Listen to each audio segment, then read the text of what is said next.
Welcome to another live reading with Intentions of a Mastermind Book Club. My name is Alyssa, and if you guys have any questions at any time, don't be afraid to leave them in the comments. We are reading Psycho-Cybernetics by Maxwell Maltz, and we are all the way on chapter number 10. Chapter number 10 is titled How to Remove Emotional Scars or How to Give Yourself an Emotional Facelift. I hope you guys are all having an amazing week. We're going to start off on page 83. Forgive yourself as well as others. Not only do we incur emotional wounds from others, most of us inflict them upon ourselves. We beat ourselves over the head with self-condemnation, remorse, and regret. We beat ourselves down with self-doubt. We cut ourselves up with excessive guilt. Remorse and regret are attempts to emotionally live in the past. Excessive guilt is an attempt to make right in the past something we did wrong or thought of as wrong in the past. Emotions are used correctly and appropriately when they help us to respond or react appropriately to some reality in the present environment. Since we cannot live in the past, we cannot appropriately react emotionally to the past. The past can be simply written off, closed, forgotten, insofar as our emotional reactions are concerned. We do not need to take an emotional position one way or the other regarding detours that might have taken us off course in the past. The important thing is our present direction and our present goal. We need to recognize our own errors as mistakes. Otherwise, we cannot correct course. Steering or guidance would be impossible. But it is futile and fatal to hate or condemn ourselves for our mistakes. You make mistakes. Mistakes do not make you. Also, in thinking of our own mistakes or those of others, it is helpful and realistic to think in terms of what we did or did not do, rather than in terms of the mistakes made us. One of the biggest mistakes we can make is to confuse our behavior with ourself. To conclude that because we did a certain act, it characterizes us as a certain sort of person. It clarifies thinking if we can see that mistakes involve something we do. They refer to actions. And to be realistic, we should use verbs denoting action rather than nouns denoting a state of being in describing them. For example, to say I failed, verb form, is but to recognize an error and can help lead to future success. But to say I am a failure, a noun form, does not describe what you did, but what you think the mistake did to you. I love this quote. Joy put here, mistakes, the actions, the missed actions, right? Words are really powerful. So it says, this does not contribute to learning, but tends to fixate the mistake and make it permanent. This has been proven over and over in clinical psychological experiments.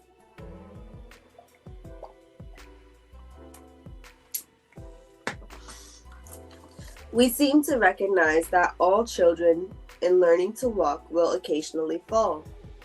We say he fell or he stumbled. We do not say he's a faller or he is a stumbler. However, Many parents do not fail to recognize that all children in learning to talk also make mistakes or non-fluences, hesitation, blocking, repetition of syllables and words. It is a common experience for an anxious, concerned parent to conclude he is a stutterer. That's ironic, I just stuttered. Okay. Such an attitude or a judgment, not of the child's actions, but the child himself, gets across to the child, and he begins to think of himself as a stutterer. His learning is fixated. The stutter tends to become permanent. According to Dr. Wendell Johnson, the nation's foremost authority on stuttering, this sort of thing is the cause of stuttering. He has found that the parents of non-stutterers are more likely to use descriptive terms. He did not speak, whereas the parents of stutterers were inclined to use judgmental terms. He could not speak. Writing in the Saturday Evening Post, January 5th, 1957, Dr. Johnson said, "Slowly we began to comprehend the vital point that had been missed for so many centuries. Case after case had developed after it had been diagnosed as stuttering by over-anxious persons unfamiliar with the facts of normal speech development. The parents, rather than the child, the listeners, rather than speakers, seem to be the ones most requiring understanding and instruction." Dr. Knight Dunlap, who made a 20-year study of habits, their making, unmaking, and relation to learning, discovered that the same principle applied to virtually all bad habits, including bad emotional habits. It was essential, he said, that the patient learn to stop blaming himself, condemning himself, and feeling remorseful over his habits if he were to cure them.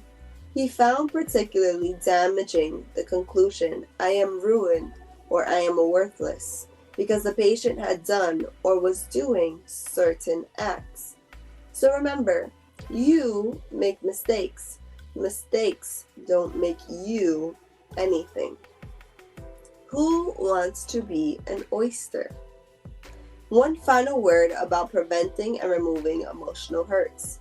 To live creatively, we must be willing to be a little vulnerable. We must be willing to be hurt a little, if necessary, in creative living. A lot of people need a thicker and tougher emotional skin than they have, but they need only a tough emotional hide or epidermis, not a shell. To trust, to love, to open ourselves to emotional communication with other people is to run the risk of being hurt. If we are hurt once, we can do one of two things. We can build up a thick protective shell or scar tissue to prevent being hurt again, like an oyster, and not be hurt.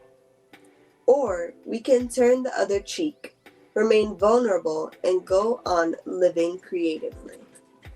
An oyster is never hurt. He has a thick shell which protects him from everything. He is isolated. An oyster is secure but not creative. He cannot go after what he wants. He must wait for it to come to him. An oyster knows none of the hurts of emotional communication with his environment, but neither can an oyster know the joys. An emotional facelift makes you look and feel younger. Try giving yourself a spiritual facelift. It is more than a play on words. It opens you up to more life, more vitality, the stuff that youth is made of. You feel younger. You'll actually look younger. Many times I have seen a man or woman apparently grow 5 or 10 years younger in appearance after removing old emotional scars. Look around you. Who are the youthful looking people you know over the age of 40? The grumpy, resentful, the pessimistic, the ones who are sourced on the world, or the cheerful, optimistic, good-natured people? Carrying a grudge against someone or against life can bring on the old age stoop just as much as carrying a heavy weight around on your shoulders would.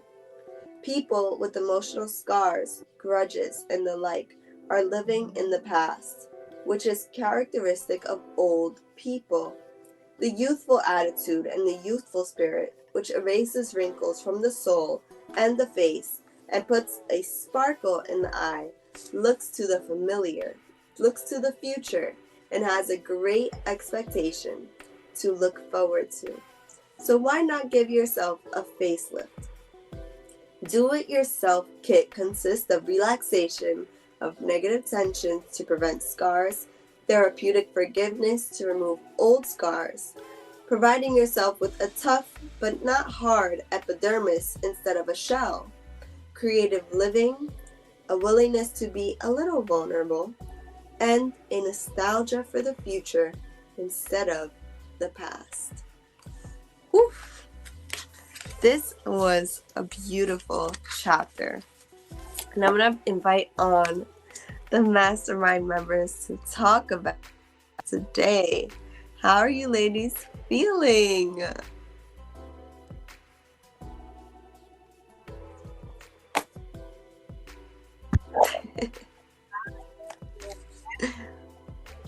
Oh, we can't hear you, Joy. Rising Queens. How are you? I'm doing good this morning. How did you like today's reading? Chapter 10, it really had me just thinking about life different with forgiveness for sure. I like last Wednesday when we were reading, I went back and reread it. I said, wait, I was just excited about this chapter. It Right? really got me It was like at everything different. It was like a whole new chapter when you reread it again, right? Yes, and I just was smiling. I'm like, yes, this is what I needed. Honestly, I love these last few sections as well about, mistakes don't make you.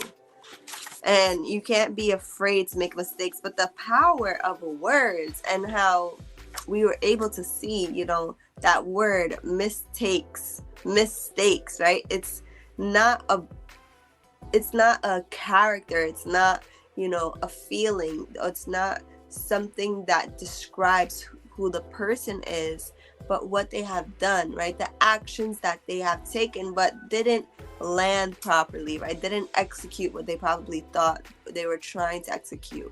So I always love discovering the deeper meaning of words and the power of words. So thank you for bringing that to our attention, Joy. Let's see, can we hear you now? Let's see. Peace, ladies. We can hear you. Okay. Yes. Peace, ladies, and peace, everyone. I'm grateful for today, feeling so amazing and love this chapter. I love every chapter in this book. It's all on point. Something that made me think about was that phrase in the English language that says, "The world is your oyster." And I think that came from Shakespeare, if I'm not mistaken. We can look it up and verify that. But check it. I think that phrase is supposed to be like about wealth.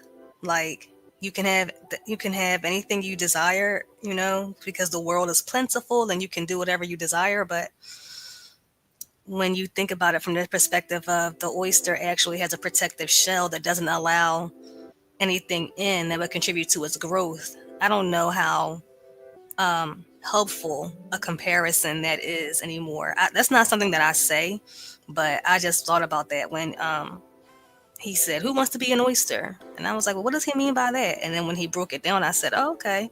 So why do they say the world is your oyster? That is pretty interesting.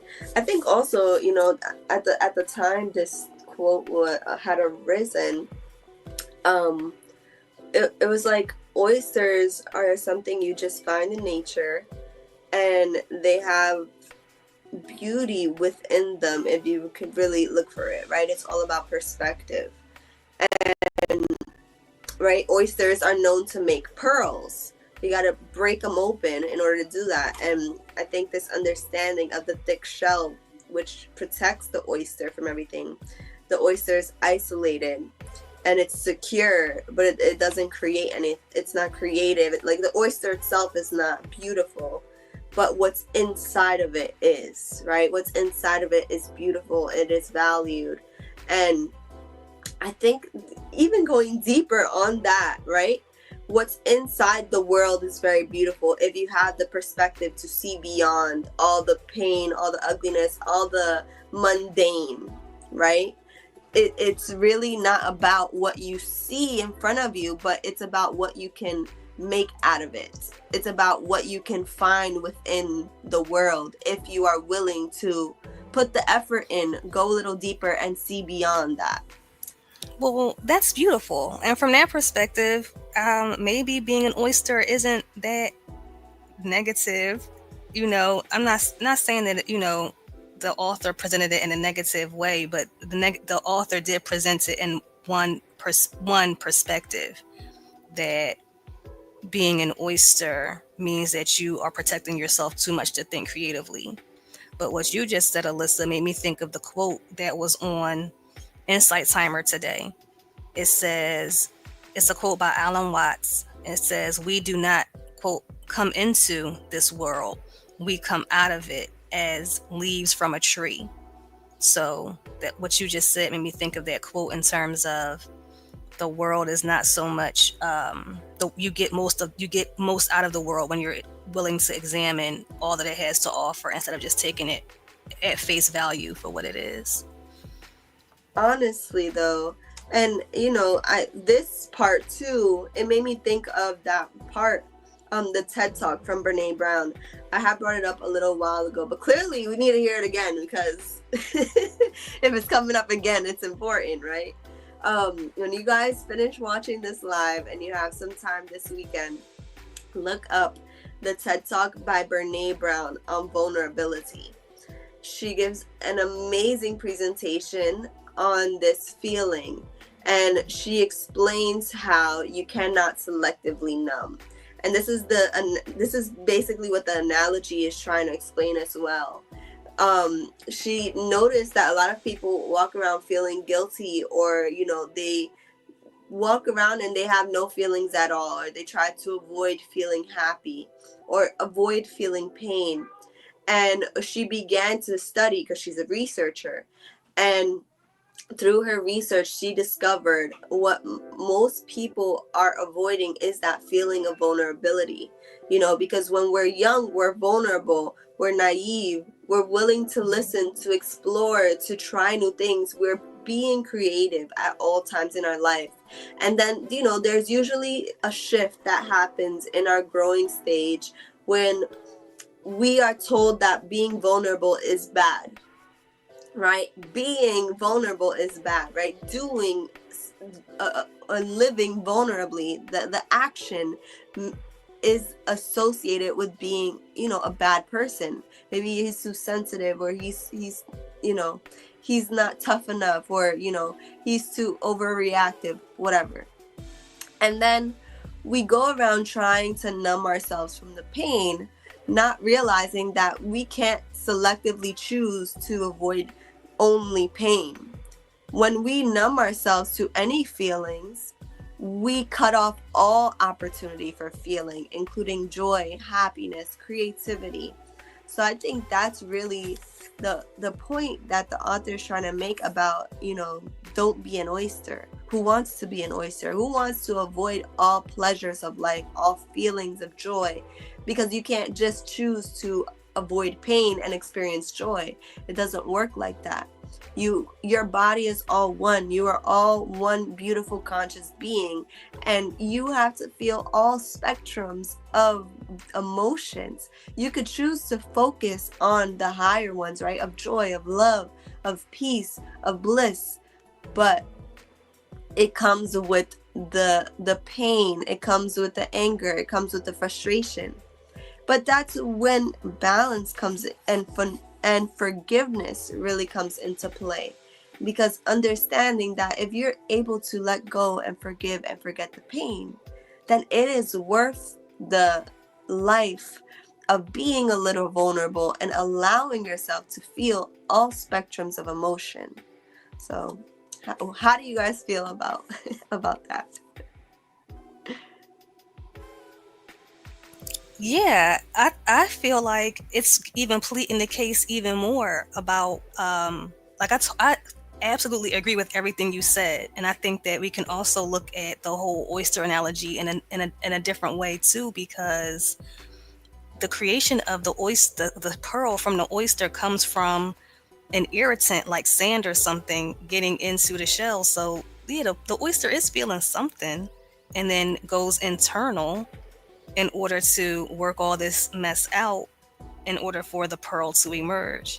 So I definitely love this concept and going deeper within it. And what you I'm excited to check out that TED Talk too, because I'm really grateful for a lot of my upbringing. I'm not saying that everything was 100% perfect, but something my mom did instill in me was the power of genuine forgiveness.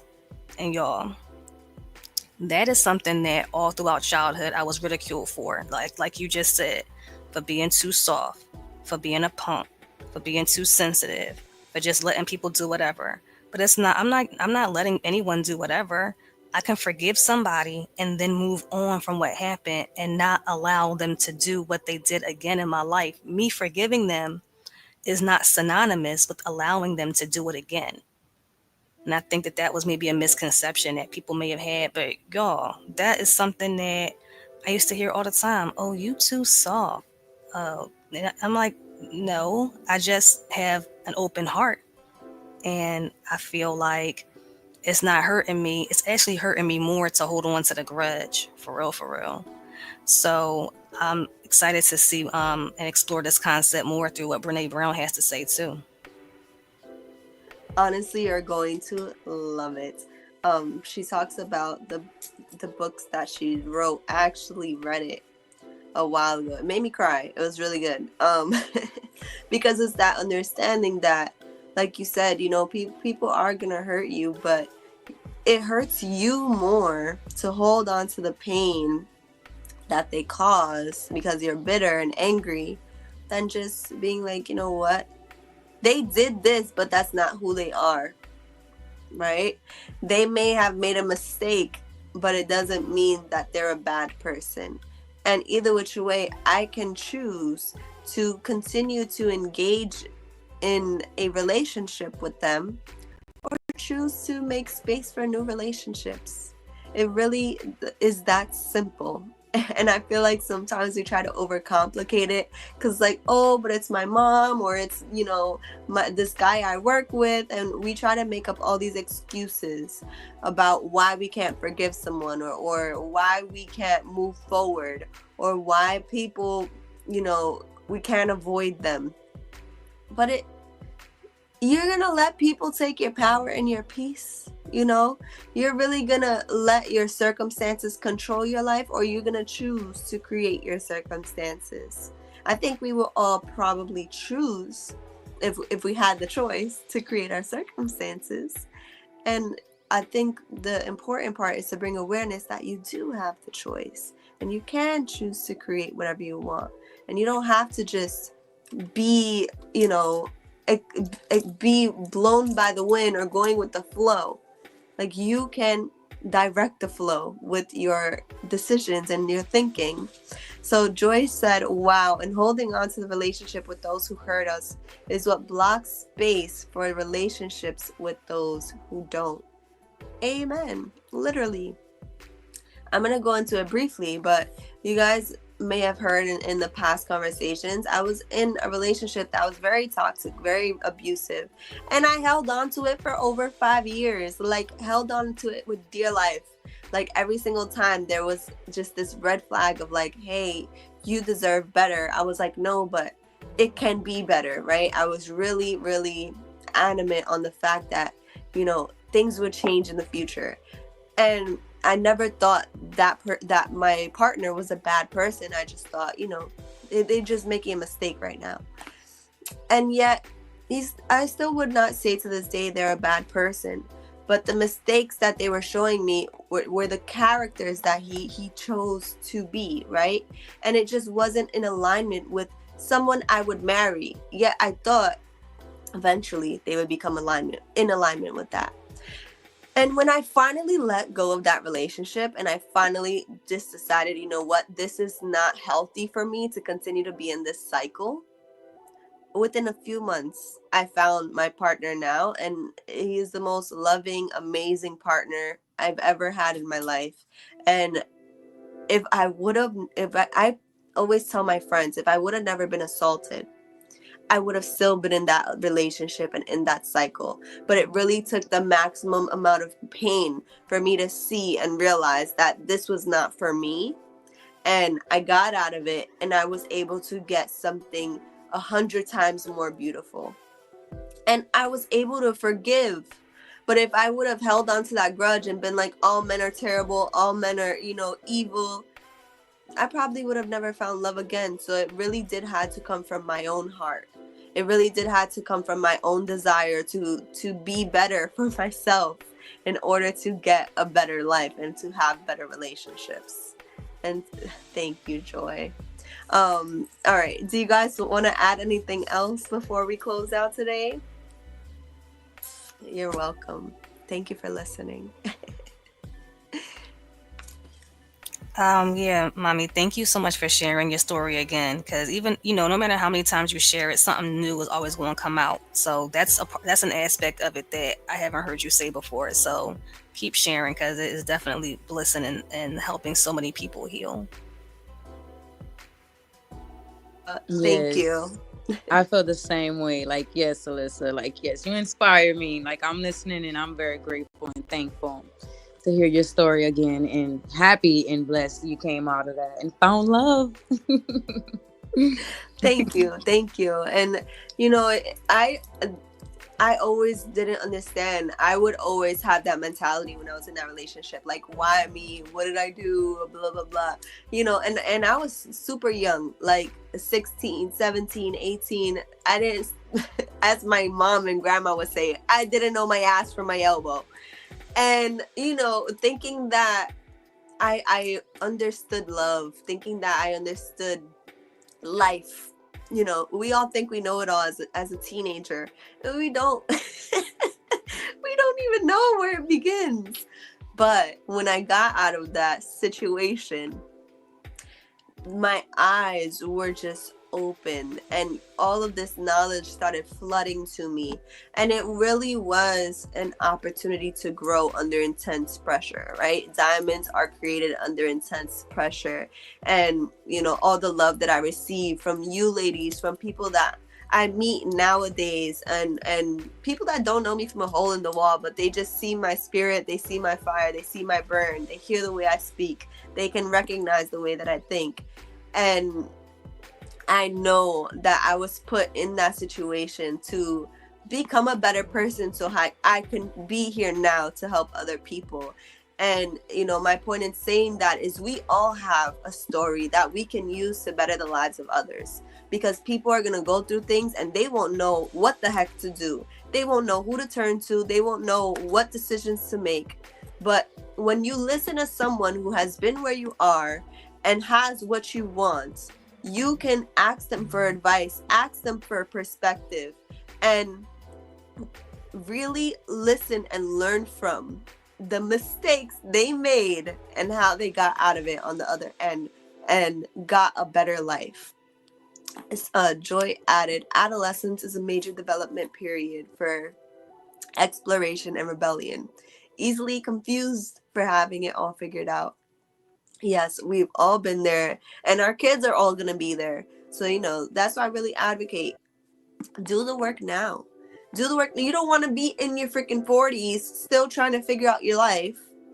If you have the resources there available to you and you're still trying to figure out your life while raising kids who need to figure out their life too, and it's going to be this endless cycle of lack and need and want and pain, and nobody's going to win in that situation. So you might as well do the work now while you have the opportunity, so it's easier for the people who come after you, because you don't want your kids' life to be hard. You want it to be as seamless as possible. You want to provide everything for them. You want to give them the world. But it really does start with giving the world to yourself first. So, big yikes. Any last comments before we go today?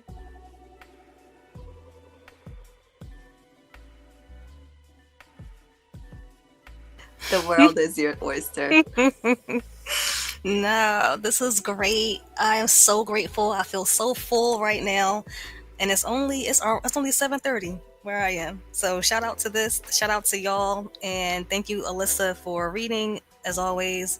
Dominique, thank you also for your presence and your insights, and thank you everyone for just being present with us. And I'm excited for the next chapter. Yes, likewise. I feel the same, ladies. And I wanted to say, ladies, today is my birthday. Happy solar return. 'Cause Happy guess what? solar return, Dominique. It's Joy's solar return too. Wow. Man. Isn't that beautiful? I don't sing that, that song. I don't listen to or accept that song, so Me either. But I'm so grateful to spend your day starting it off, speaking life into you ladies, and I pray that each of you have a more beautiful life, a more fruitful life, and an amazing rest of your day today. And I hope you are blessed with celebrations and gifts and all kinds of beauty. Amen, sister. Amen. Yes. Thank you so much, Dominique. Enjoy your day and the rest of your year. May you continue to receive all the desires of your heart and everything that you deserve, my sister. Thank you, ladies. And I'm so grateful and thankful to be here with you all. Aww. All right. I love you, ladies, and everyone watching. Have an amazing rest of your day. Yes. Peace, y'all.